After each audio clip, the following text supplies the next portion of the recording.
मित्रों, दिल्ली के मुख्यमंत्री जो अभी तुरंत जेल से बाहर आए हैं, उन्होंने आकर हनुमान जी के मंदिर में जाकर पहले प्रार्थना की। वो भगवान श्री हनुमान जिनके हृदय में सदैव श्री राम रहते हैं, वहां से बाहर निकल के भी उनके वक्तव्य पूरे प्रेस में एक बार श्री राम का नाम नहीं निकला। यानी ये वैसी ही भक्ति थी जैसे आप याद करिए, राहुल गांधी भी हनुमानगढ़ी गए थे और श्री राम का नाम नहीं निकला था। उसके उपरांत मैं ये कहना चाहूंगा, उन्होंने जिस प्रकार की भाषा का प्रयोग किया है और जिस प्रकार की मानसिक विक्षिप्तता का प्रदर्शन किया है, खप्तुल हवासी का प्रदर्शन किया है, शायद जब कोई व्यक्ति दिल्ली में दारू का दरिया बहाकर और जेल में जाकर वापस आता है तो अक्सर उसकी बनहक स्थिति ऐसी ही हो जाती है और वो वैसी ही अनर्गल बातें करना प्रारंभ कर देता है जैसा दिल्ली के मुख्यमंत्री केजरीवाल महोदय कर रहे हैं। मगर हम एक बात कहना चाहेंगे कि चाहे वो उनके दारू का प्रभाव हो या वो जहां गए थे उसका कुछ प्रभाव हो, एक बात तो उनके मुंह से आया सही निकल गई। उन्होंने कहा कि मोदी जी पीएम बनेंगे और इसके बाद फला फला को प्रधानमंत्री बना देंगे। इसके लिए उनको साधुवाद देना चाहता हूं कि उन्होंने आज ये एक्सेप्ट कर लिया कि प्रधानमंत्री श्री मोदी जी दोबारा भारत के प्रधानमंत्री बनने जा रहे हैं। होता है कभी कभी आदमी दारू पीने के बाद अक्सर पूरा कंट्रोल नहीं रहता तो सही बात निकल जाती है। अच्छा, इतना ही नहीं, वो आगे सक्सेशन प्लान भी बताने लगे कि मोदी जी रहेंगे, इसके बाद कौन कौन रहेगा।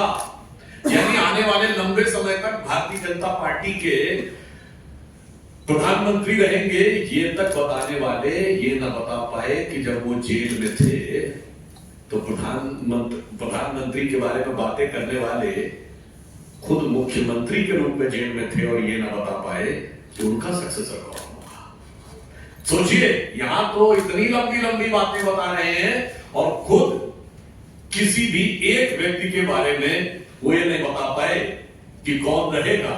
बाकी सब उनके जो नेता, और इसके उपरांत उन्होंने एक बात कही, तानाशाही की बात। उनके वक्तव्य को कोट कर रहा हूं, उन्होंने कहा जब जब हमारे देश में तानाशाह आया तब तब जनता ने उखाड़ फेंका। देखिए, फिर एक बात उनके मुंह से अक्सर जैसे आदमी पी के आता है सच निकल जाती है, फिर ये सच था। तो मैं उनसे पूछना चाहता हूं, वो कौन सा तानाशाह था जिसे उखाड़ फेंका गया? आज उन्हीं के तो दामले रहमत में जाके आप खड़े हो गए और तानाशाही की बात क्या होती है मैं याद दिलाना चाहता हूं। माननीय प्रधानमंत्री जी के बारे में क्या क्या शब्दों का उपयोग नहीं किया गया है।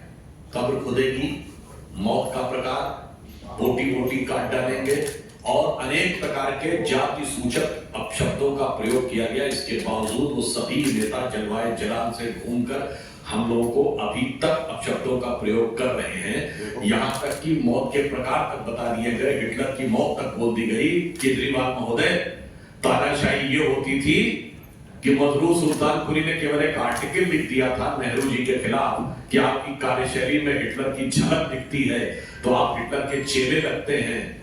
2 साल जेल में रहे थे, आपने अभी वो देखा नहीं है और आपको ना वो याद है। इसमें पूछिए लालू प्रसाद यादव जी से, अज्ञानी लोगों से, तानाशाही क्या थी। इसीलिए तानाशाही की बातें करने वाले केजरीवाल जी, आपके लिए कहना चाहूंगा, गमो अंदोज से लबरेज पैमाने नहीं देखे, अभी तो बस्तियां देखी हैं, वीराने नहीं देखे। जो आप भाषण दे रहे हो, फिर आपसे पूछना चाहता हूं, आप बोलेंगे, सू बोले तो बोले, छलनी भी बोले जिसमें 100 छेद। कहां गए वो जब आपने आंदोलन शुरू किया था? कहां गए प्रशांत भूषण? कहां गए योगेंद्र यादव? कहां गए किरण बेदी? कहां गए कुमार विश्वास? कहां गए शादिया इल्मी? कहां गए अश्विनी उपाध्याय? और तो और वो जो टोपी लगाते थे कि मुझे चाहिए जन लोकपाल, लोगों को नहीं याद हो तो आप अपनी पार्टी ने लोकपाल नियुक्त किया था। एडमिरल रामदास कहां गए? वो भी चले गए। और जब आप जेल में चले गए तो स्टार कैंपेनर की लिस्ट में नंबर 1 पे कौन आया? आपकी श्रीमती थी।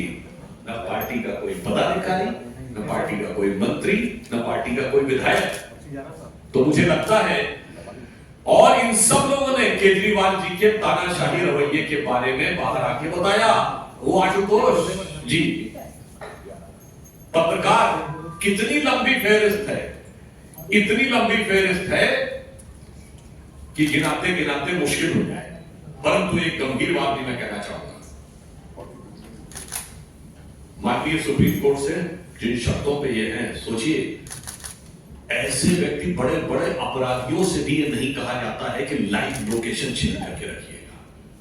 मेरे विचार से शायद न्यायालय ने जिन जिन लोगों को पैरोल पे छोड़ा होगा या बेल पे छोड़ा होगा, ऐसा नहीं कहा गया होगा। वो तो अलग कहा गया है कि साहब आप फाइल नहीं साइन करेंगे, ये नहीं करेंगे। ये कहा गया लाइव लोकेशन शेयर करिएगा।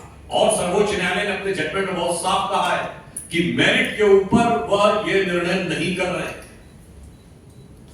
और दूसरा, उन्होंने एक महत्वपूर्ण शर्त लगाई थी कि केस के बारे में वक्तव्य नहीं देंगे। केजरीवाल जी ने साफ साफ कहा है कि उनके ऊपर केस छूटा है। यह सर्वोच्च न्यायालय की सीधे अवमानना है कि पहली बात, न्यायालय ने कहा था केस के बारे में कोई वक्तव्य नहीं देंगे, उन्होंने केस के बारे में वक्तव्य दिया। उनको बेल ऑब्लिक पैरोल पर छोड़ते समय जो सर्वोच्च न्यायालय ने कहा कि वो मेरिट के ऊपर नहीं है, उन्होंने सीधे केस की मेरिट पे टिप्पणी कर दी। तो मैं माननीय सर्वोच्च न्यायालय से भी आग्रह करूंगा कि इस विषय पे भारतीय जनता पार्टी आग्रह करती कि आप कृपया ध्यान दें कि ये सीधे सीधे सर्वोच्च न्यायालय की बात का माहौल उड़ाना हुआ है। और उससे बड़ी बात हो गई, अभी इन्होंने बाहर निकलकर अनाप शनाप बोलना शुरू किया। मैं आप लोगों से कहना शुरू करूंगा, ईडी की जो चार्जशीट है उसको जाके पढ़ लीजिए, किस किस प्रकार की बातें, पैसे का ट्रांजैक्शन, ये सारे फैक्ट बातें हुई है। इसीलिए सर्वोच्च न्यायालय ने कहा कि केस की मेरिट अपनी जगह है, उसके ऊपर ये कोई निर्णय नहीं है। उसके बावजूद ये बोलना बहुत आपत्तिजनक और वैधानिक और कानूनी दृष्टि से ये एक प्रकार से अपने अपराध को और बढ़ाने वाला है। परंतु आप एक और बात देखिए, हुआ इधर ये बाहर आए नहीं कि एक जगह से सरहद पार से सदाएं आ गई। पाकिस्तान के पूर्व मंत्री फवाद चौधरी, जो पहले जवाहरलाल नेहरू जी को महान सोशलिस्ट, राहुल गांधी को साहब कह चुके हैं, मोदी जी को हटाने का संकल्प कर चुके हैं, वो पाकिस्तान का पूर्व मंत्री केजरीवाल जी की तारीफ करने लगा, स्वागत कर दिया। मतलब स्वागत दिल्ली से लेके और इस्लामाबाद तक दिखाई पड़ने लगा। इसके बाद अब किसी के मन में कोई किंतु परंतु नहीं रहना चाहिए। और सुनिए वो क्या क्या बातें बोल जाते हैं। पहले तो उनकी बात पता नहीं कहां से क्या ना था। पहले कहते थे मेरे पास फला अधिकारी के बारे में पता है, मुझे ये भी पता है। अब वो ये कहते हैं कि प्रधानमंत्री की बात करते हैं तो उनकी पार्टी के बारे में ज्यादा बात करते हैं। मतलब ये सीधे सीधे चुनौती हो गई कांग्रेस पार्टी के लिए। यानी मियां बाहर आए नहीं कि कहने लगे सबसे इंपॉर्टेंट तो अब हम हो गए विपक्ष में, यानी कांग्रेस पार्टी को सेकेंडरी कर दिया उन्होंने। तो मुझे लगता है कि जिस प्रकार की उन्होंने ये बातें की हैं, ये बहुत गंभीर है। भारत की राजनीति में मूल्यों के ध्वस्त करने के वो सबसे बड़े प्रतीक बनकर उभरे हैं। भाषा की मर्यादा में उन्होंने जिस प्रकार की निम्रता दिखाई है वो सर्वथा निंदनीय है। और उन्होंने आकर अपने इंडी गठबंधन के सदस्यों को एक प्रकार से आईना दिखाना शुरू कर दिया है। सर्वोच्च न्यायालय के उन्होंने निर्देशों का मखौल उड़ाना शुरू कर दिया है और उन्हें सीमा पार पाकिस्तान से समर्थन मिलना शुरू हो गया है। तो मुझे लगता है जिस नक्शे कदम पे इंडी गठबंधन पहले चल रहा था उसी दिशा में और अधिक अवनति होते हुए वो आगे पहुंच गए हैं। बस अंत में मैं उनका यह साधुवाद करना चाहता हूं कि जाने में या अनजाने में उनके मुंह से सही बात निकल गई कि मोदी जी पुनः प्रधानमंत्री बनने जा रहे हैं। मैं मानता हूं कि इस घटना के बाद निश्चित रूप से देश की जनता को यह भी समझ में आएगा कि किसी अपराध में आरोपी होने के बाद किस भ्रष्टता के साथ, किस निर्लज्जता के साथ और अपनी पार्टी में सभी लोगों को किस चालाकी के साथ किनारे लगाने के बाद की आयु तक सांसद रहे और उसके बाद स्वतः से डॉक्टर मुरली मनोहर जोशी जी 90 का मैं पूछना चाहता हूं कि अन्ना हजारे जी के साथ क्या किया था। हमने तो कभी नहीं कहा कि हमारे किसी नेता को बरगलाया गया। आपके लिए तो अन्ना हजारे की वो स्थिति थी जो हमारी दीनदयाल उपाध्याय जी की स्थिति है या कांग्रेस के लिए गांधी जी की स्थिति थी। अन्ना हजारे जी ने तो चिट्ठी लिख के कहा शराब घोटाले के बाद कि मुझे बिल्कुल उम्मीद नहीं थी कि ये ऐसा निकलेगा, ऐसा शब्द उन्होंने बोला था, मैं नहीं कह रहा हूं। तो भाई आप खुद देख लीजिए कि एडमिरल रामदास से लेके और अन्ना हजारे तक आपने क्या किया और हमने तो भारत रत्न दिया। कहते कहते दिल की बात जुबान पे आ जाती है, इसका मतलब उनको अपनी पार्टी के किसी भी कार्यकर्ता पर रत्ती भर भी भरोसा नहीं है। अगर वो ये कह रहे हैं कि वो इस्तीफा देते तो पार्टी खत्म हो जाती। ये दर्शाता है कि मैं फिर कह रहा हूं, वहां से शुरू करिए कुमार विश्वास और किरण बेदी से लेके आज तक जिसने अपनी पार्टी के हर कार्यकर्ता के साथ ये किया, उसी को ये लग सकता है। यानी इससे बहुत साफ हो गया कि उनके दिल की मंशा कितनी खतरनाक, सोच कितनी छोटी है और अपने पार्टी के कार्यकर्ताओं पर रत्ती भर का विश्वास नहीं। देखिए, जो तेजस्वी यादव जी ने कहा है वो फिलहाल हटाने का संकल्प करते करते खुद ही सरकार से हट गए और तेजस्वी यादव जी को अब इस बात की भी चिंता करनी चाहिए कि उनके परिवार से ही अब 1-2 और नए भी लोग आ गए हैं, उनकी बहन भी आ गई हैं, तो अब उनके लिए बिहार छोड़ दें, मोदी जी छोड़ दें, पहले अपने परिवार में टफ कंपटीशन होने वाला है, उसके बारे में विचार कर रहे हैं। अच्छा, जो खड़गे जी ने कहा इसमें कुछ भी नया नहीं है, वो ऐसी ख्वाहिशें, ऐसी हसरतें, ऐसी हसरतों का नाकाम होना और नाकाम सियासी हसरतों का जनाजा निकलते हुए हम लोग कई बार देख सकते हैं, तो इसमें कुछ भी नहीं। ये उनका विशेषाधिकार है और यदि ममता बनर्जी जी को लगता है कि आम आदमी पार्टी का भी उनकी पार्टी में कोई वोट है, तो ये दर्शाता है उनको बुलाना कि ममता बनर्जी जी ने हार स्वीकार कर लिया। जिन्होंने कांग्रेस पार्टी के साथ गठबंधन नहीं किया, जिन्होंने कम्युनिस्ट पार्टी, जिनका कि वहां पर बेस था, उनको भी कभी अपने लिए चुनाव प्रचार करने के लिए नहीं बुलाया। अगर केजरीवाल जी को बुलाने के लिए आ गए चुनाव को इस दौर में, तो समझ जाइए कि बंग भूमि से राष्ट्रवाद की वो तरंग उठने वाली है जिसको लेकर ममता जी अपने को बहुत तंग महसूस करने वाली है। हो चुका है, प्रधानमंत्री श्री नरेंद्र मोदी जी हैं और अगली बार और शक्ति के साथ जनता उनको तीसरी बार और प्रचंड शक्ति के साथ 400 पार के बहुमत के साथ दोबारा बनाने जा रहे हैं, तीसरी बार बनाने जा रहे हैं। सोचिए कि जिनके बाहर निकलते ही आंधी आ गई, यानी प्रकृति को भी क्रोध आ गया, तो सोचिए, ये सोच सकते हैं कि कुदरत का कहर उनके ऊपर किस तरीके से नाजिल होगा, ये देखने वाली बात होगी। और मैं कह रहा हूं उससे पहले की बात,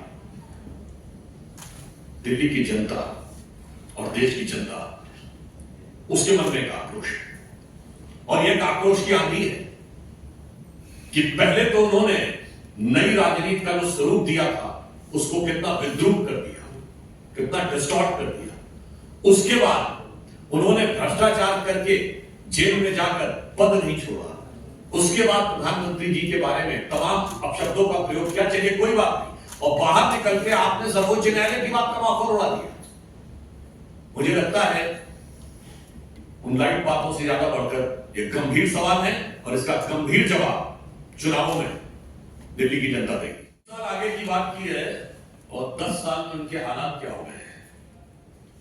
10 साल पहले मैं राजनीति में नहीं आऊंगा, सारी संसद चोर है, कांग्रेस से बच्चों को कसम खाता हूं समर्थन नहीं लूंगा, गाड़ी नहीं लूंगा, बंगला नहीं लूंगा, सिक्योरिटी नहीं लूंगा, वगैरह वगैरह वगैरह। 10 साल में आप इतने बदल गए, 20 साल बाद आप कि आपका अस्तित्व भी होगा या नहीं, अगर होगा तो किस रंग रूप में होगा, किस साज सज्जा में होगा, उसकी तो कोई गारंटी नहीं। तो क्या आप आगे की बात करते हैं साहब? इसलिए मगर मैं एक बात कहना चाहूंगा, उन्होंने जो बात कही है उसमें गंभीर संदेश है देश की जनता के लिए कि आजकल ये नई एक्सपेरिमेंटल पॉलिटिक्स का दौर चला गया। 10 साल में इन्होंने दिखा दिया कि जिसको आप नई राजनीति का प्रयोग कहते हैं वो कितना घातक हो सकता है और कितना विद्रूप हो सकता है। How detrimental it can be and how distorted it can be. इसलिए भारत जिस मुकाम पे आके आज खड़ा है तो किसी नई राजनीति को प्रयोग करने का वक्त नहीं है। जांचे परखे खरे नरेंद्र मोदी जी के नेतृत्व में एक मजबूत सुदृढ़ राष्ट्रवादी सरकार। अगर